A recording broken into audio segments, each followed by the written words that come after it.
9장 여덟째 날에 모세가 아론과 그의 아들들과 이스라엘 장로들을 불러다가 아론에게 이르되 속죄제를 위하여 흠없는 송아지를 가져오고 번제를 위하여 흠없는 순양을 여호와 앞에 가져다 드리고 이스라엘 자손에게 말하여 이르기를 너희는 속죄제를 위하여 순념소를 가져오고 또 번제를 위하여 1년 되고 흠없는 송아지와 어린 양을 가져오고 또 화목제를 위하여 여호와 앞에 드릴 숫소와 순양을 가져오고 또 기름 섞은 소제물을 가져오라 하라. 오늘 여호와께서 너희에게 나타나실 것임이니라 하매 그들이 모세가 명령한 모든 것을 회막 앞으로 가져오고 온 회중이 나아와 여호와 앞에 선지라. 모세가 이르되 이는 여호와께서 너희에게 하라고 명령하신 것이니 여호와의 영광이 너희에게 나타나리라. 모세가 또 아론에게 이르되 너는 제단에 나아가 내 속죄제와 내 번제를 드려서 너를 위하여 백성을 위하여 속죄하고 또 백성의 예물을 드려서 그들을 위하여 속죄하되 여호와의 명령대로 하라. 이에 아론이 제단에 나아가 자기를 위한 속죄제 송아지를 잡음에 아론의 아들들이 그 피를 아론에게 가져오니 아론이 손가락으로 그 피를 찍어 제단 뿔들에 바르고 그 피는 제단 밑에 쏟고 그 속죄제물의 기름과 콩팥과 간꺼풀을 제단 위에서 불사르니 여호와께서 모세에게 명령하심과 같았고 그 고기와 가죽은 진영 밖에서 불사르니라. 아론이 또 번제물을 잡음에 아론의 아들들이 그 피를 그에게로 가져오니 그가 그 피를 제단 사방에 뿌리고 그들이 또 번제의 제물 곧 그의 각 머리를 그에게로 가져오매 그가 제단 위에서 불사르고 또 내장과 정강이는 씻어서 단 위에 있는 번제물 위에서 불사르니라. 그가 또 백성의 예물을 드리되 곧 백성을 위한 속죄제의 염소를 가져다가 잡아 전과 같이 죄를 위하여 드리고 또 번제물을 드리되 규례대로 드리고 또 소제를 드리되 그 중에서 그의 손에 한 움큼을 채워서 아침 번제물에 더하여 제단 위에서 불사르고 또 백성을 위하여는 화목제물의 수소와 순양을 잡음에 아론의 아들들이 그 피를 그에게로 가져오니 그가 제단 사방에 뿌리고 그들이 또 수소와 순양의 기름과 기름진 꼬리와 내장에 덮인 것과 콩팥과 간꺼풀을 아론에게로 가져다가 그 기름들을 가슴들 위에 놓음에 아론이 그 기름을 제단 위에서 불사르고 가슴들과 오른쪽 뒷다리를 그가 여호와 앞에 요제로 흔드니 모세가 명령한 것과 같았더라. 아론이 백성을 향하여 손을 들어 축복함으로 속죄제와 번제와 화목제를 마치고 내려오니라. 모세와 아론이 회막에 들어갔다가 나와서 백성에게 축복하매 여호와의 영광이 온 백성에게 나타나며 불이 여호와 앞에서 나와 제단 위에 번제물과 기름을 사른지라. 온 백성이 이를 보고 소리 지르며 엎드렸더라. 여러분 좋은 아침입니다. 오늘도 말씀의 은혜가 여러분의 삶에 풍성히 임하기를 소망합니다.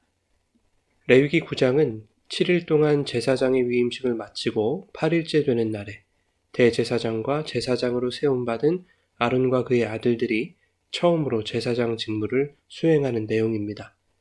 제사장 취임 제사이자 공식적인 첫 제사장 직무이기 때문에 아론과 그의 아들들에게는 매우 낯설고 긴장되는 경험이었을 것입니다.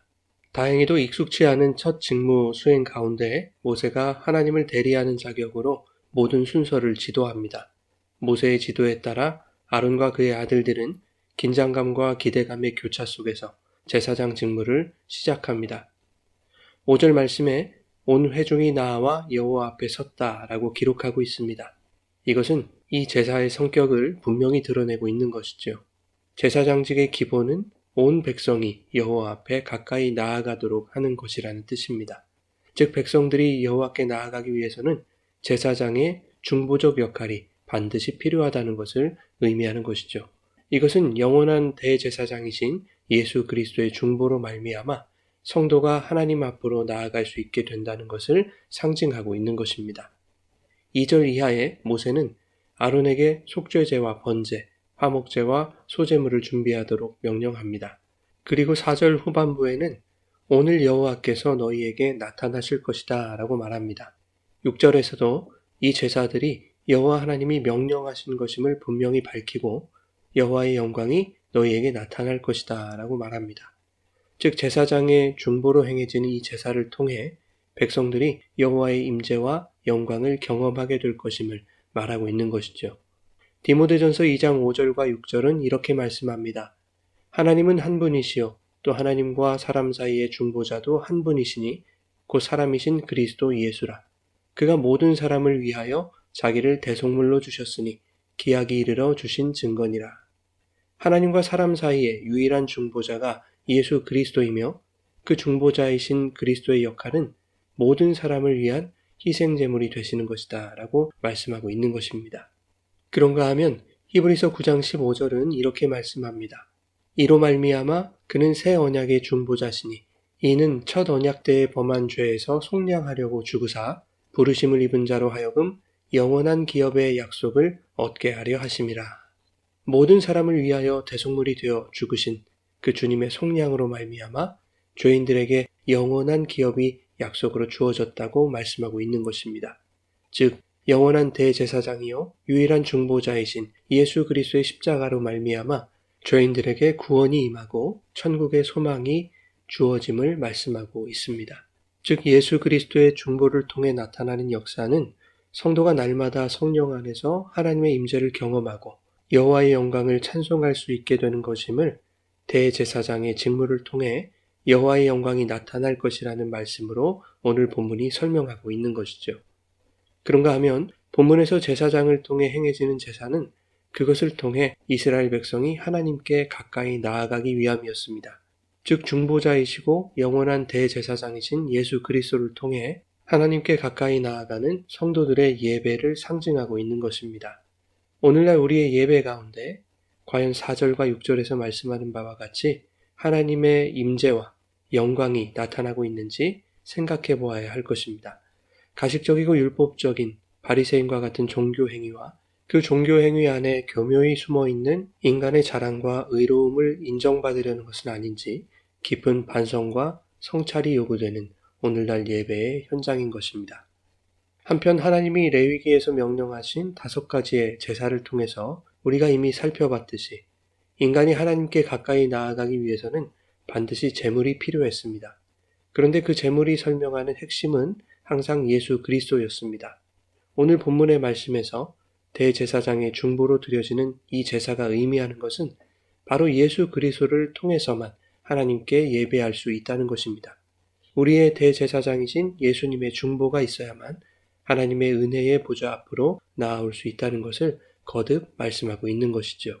그런데 오늘 본문 8절부터 14절에 보면 이 제사를 드림에 있어서 대제사장 아론이 가장 먼저 자신을 위해 속죄제와 번제를 드렸습니다.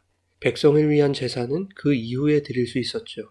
이것은 대제사장도 죄를 지닌 인간이기 때문에 제물을 통한 속죄가 이루어져야 한다는 것을 보여주고 있는 것입니다. 그러나 이것이 의미하는 또 다른 상징이 있습니다. 이스라엘의 모든 죄를 대표하는 죄인의 대표로서의 대제사장의 위치와 역할을 의미하는 것이죠.